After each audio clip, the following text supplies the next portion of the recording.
Rồi chào anh em nhé. Nay thì mình có trên tay một con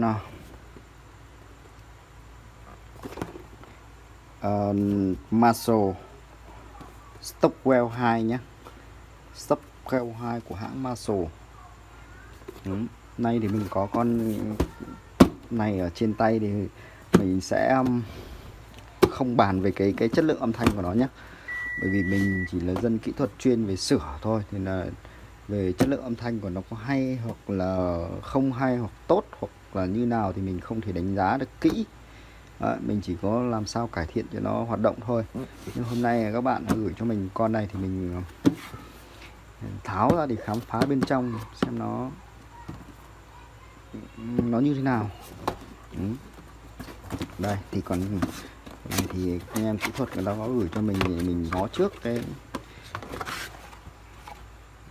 mình khui hộp này, chắc hộp này thì người ta cũng khui rồi.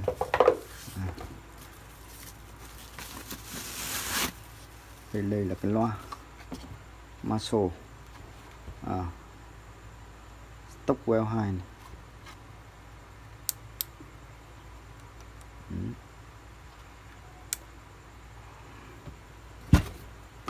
Sách hướng dẫn này,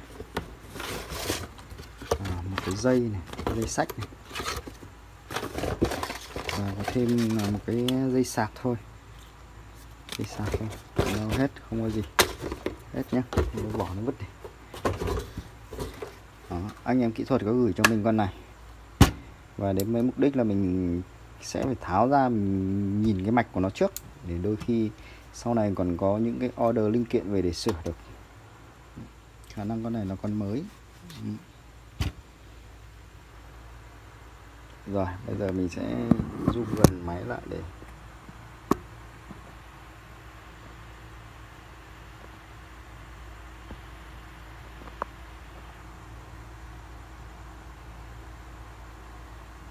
ok. Giờ mình tháo nhé.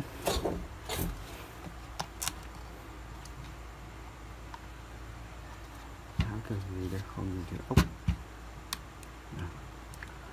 Có cái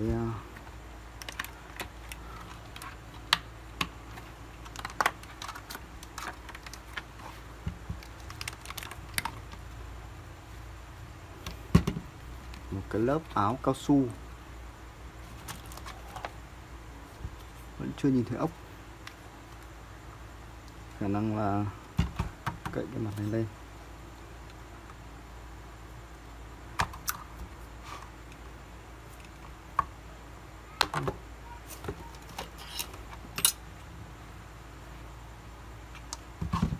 Mặt này cậy có gì không?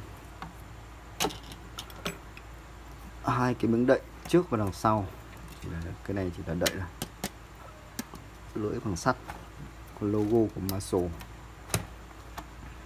Rồi đây chắc là cái bát giả, đây là một loạt tép đằng sau, này là tép đằng trước, mà chắc đây là cái bát thật. Và rồi bây giờ mình tiến hành mình tháo ra nhé.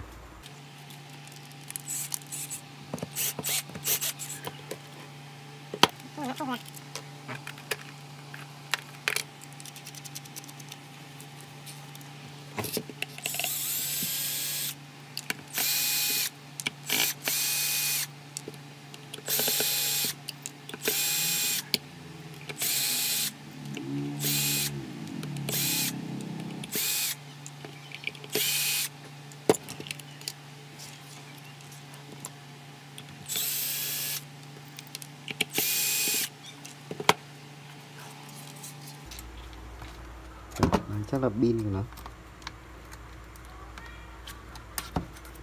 Wow, 3 cell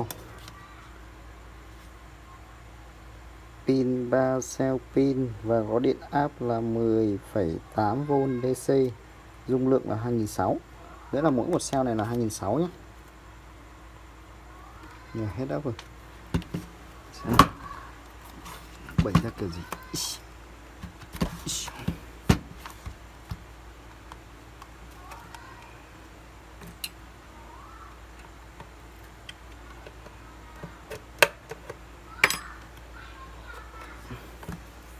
Ô, nó còn ốc ở đây, còn cái ốc này.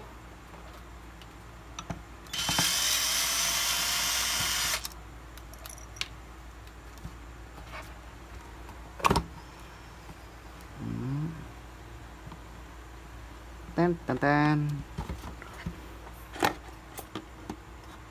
Loa bát này, pin này, loa bát này. Pin này không dứt rời được. 4 ohm 10W. Nhỉ, làm rãnh mỏng 5 châm. Có 5 châm ở đây. Còn đây là cái loa tép. Cái mảng bên này chỉ có pin với cả cái loa chính thôi. Còn đây chắc bo mạch ở đây. Bo mạch đây thì phải tháo ra, kéo ra.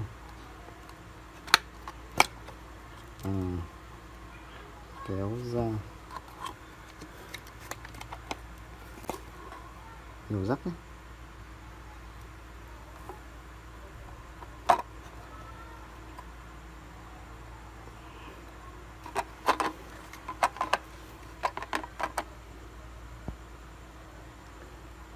Bo Bluetooth này, âm ly power này, đây là IC công suất này, đây chắc là vi điều khiển IC nhớ, nguồn, khả năng cái cuộn dây to này là sẽ là nguồn kích nhân áp, và còn một cái này nữa khả năng là cái sạc pin. Dưới này cơ số cái nguồn nhỏ này thì không biết là nguồn hay là cuộn dây. Đây nguồn nhỏ nhỏ nữa. Cái này hay nhỉ, cái này có mỗi cái công suất này chạy mỗi con. Còn con này là con gì đây?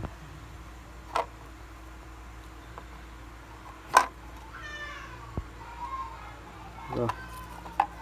Còn trên này chắc là chỉ núm điều khiển thôi, núm equalizer.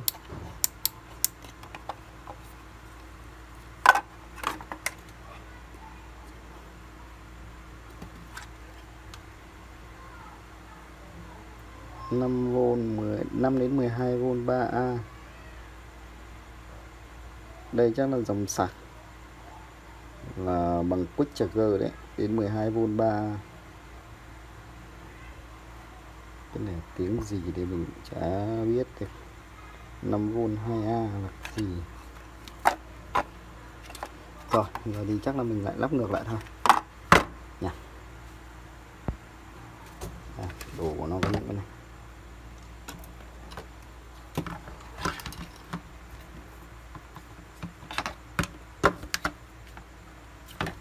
Cái này đi liền với cái này. 2 cái 5 này.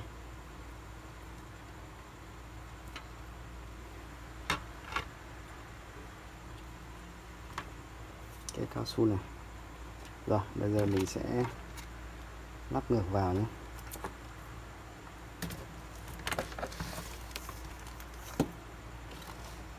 Lắp ngược vào.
đeo cái dây này vào nữa là xong. Thì hôm nay mình chỉ khám phá cho các bạn đến đây thôi. Mình không muốn mở bởi vì mở nhạc sợ dính nhạc bản quyền ấy. Xem các thông số Stockwell 2 này. Input là từ 5V đến 12V 3A, có nghĩa là hỗ trợ sạc nhanh. Output 5V 2A. Cái này có nghĩa là hỗ trợ cả đầu sạc ra cho cái khác nữa. Rồi, xin cảm ơn các bạn.